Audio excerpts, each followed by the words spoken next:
Sous un ciel rempli de dragons, Antares remarque que le monarque de la transfiguration Yogumont a été vaincu. Un dragon lui demande s'ils doivent se déplacer plus loin, mais il refuse, déclarant qu'il en a assez de fuir et qu'il affrontera Jin ici. Il ajoute que le monarque des ombres est vraiment impressionnant et qu'il ne s'attendait pas à ce qu'il utilise la coupe de la réincarnation pour remonter le temps. Pensait qu'il le reverrait, vivant et respirant. Mais il est temps que l'un d'eux repose en paix pour l'éternité. Antares se présente. « Je suis Antares » et s'adresse à Jin, au second monarque des ombres. « Comment t'appelles-tu » Il répond « Je suis Sang Jinwoo » avant de lui demander s'il a autre chose à dire. Ces dragons rient tandis qu'Antares répond « Non ». Jinwoo fonce tout comme Antares et les deux s'affrontent avec leurs armées de monstres.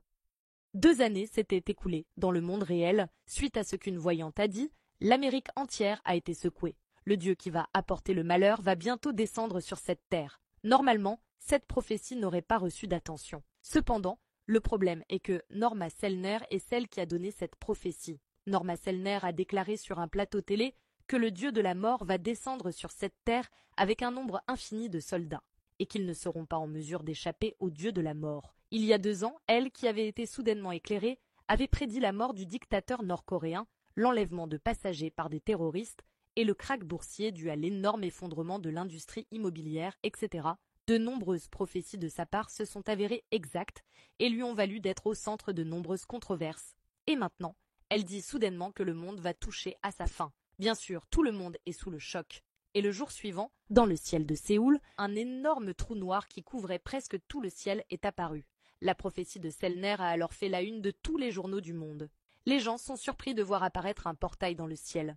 Quelque temps plus tard, il s'ouvre et rien ne sort du portail, ce qui surprend les civils. Soudain, un homme s'adresse à un gamin sans défense. « Nous sommes heureux que vous soyez revenus sains et saufs. Bon retour, Sang Jinwoo.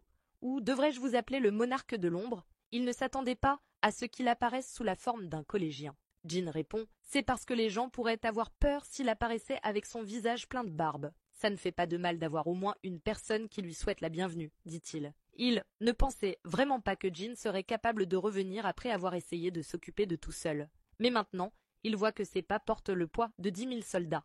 Il est sûr qu'il n'est pas ici juste pour lui donner un bouquet de fleurs. « Qu'est-ce que l'envoyé des dirigeants a à voir avec lui ?» demande-t-il. Les dirigeants ont un message pour lui, le monarque de l'ombre. Cette conversation risque d'être longue, il propose alors de se déplacer pour parler.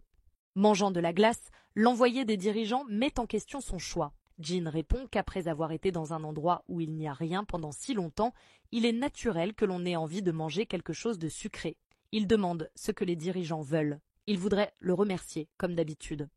Il lui dit de laisser tomber les formalités et demande s'il y a un problème. Non. Il est ici pour Jin parce que tous les problèmes ont été résolus. Les dirigeants s'inquiètent de ses pouvoirs qui peuvent influencer la direction du monde. Comme il le sait, le pouvoir qu'il possède n'est pas quelque chose que le monde est prêt à recevoir. Jin répond, et alors, il répond que ce monde, qui n'a même pas de mana, est bien trop faible. C'est pourquoi, si Jin est d'accord, il demande si ça le dérangerait de déménager dans un autre monde qui est prêt à accepter son pouvoir. Jin dit qu'au lieu de faire quelque chose qui est une emmerde comme se déplacer vers un autre monde, il y a aussi l'option de le sceller complètement, l'envoyer acquiesce, c'est aussi possible. Utilisant son aura d'intimidation, Jin demande « Maintenant que je n'ai plus aucune utilité, vous allez vous débarrasser de moi, juste parce que vous avez peur des pouvoirs que je possède ?» L'envoyé panique et dit que ce n'est pas du tout ça. Il lui demande de lire quelque chose. Il y est écrit « Le dieu de la mort va descendre sur cette terre ». De quoi parle cet article demande Jin. Avant son retour, Selner avait créé un tollé avec sa prophétie. À l'époque de sa disparition, elle n'était pas une voyante aussi puissante. Mais après être entrée en contact avec leur monde, sa vie a changé. Jin lui demande, donc il dit que son existence a provoqué ce changement. L'envoyé confirme. Pourrions-nous plutôt en reparler une autre fois demande Jin. Je le ferai, au grand monarque, répond-il.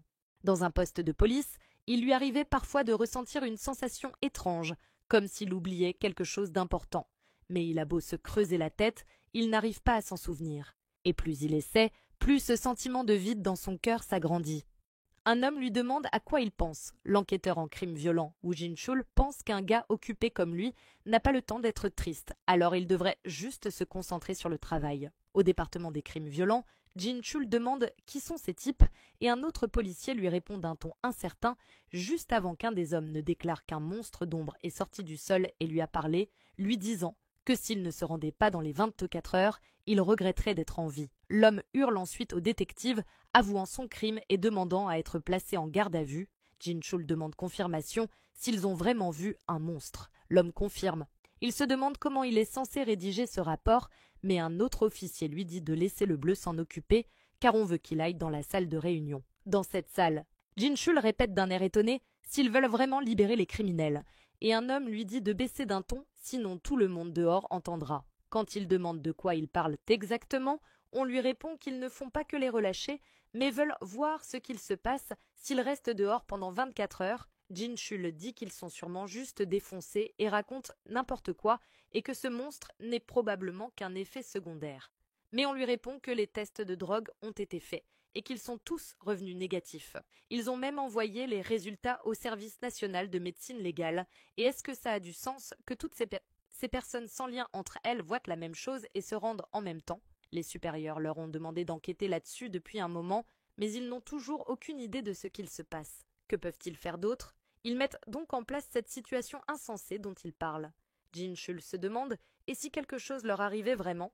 Mais les autres se contentent de rire avant de lui lancer avec un sourire moqueur « Est-ce que t'es du genre à croire aux fantômes ?» On lui dit que rien ne va se passer, qu'ils vont juste amener les suspects dans un entrepôt isolé pour voir ce qui arrive.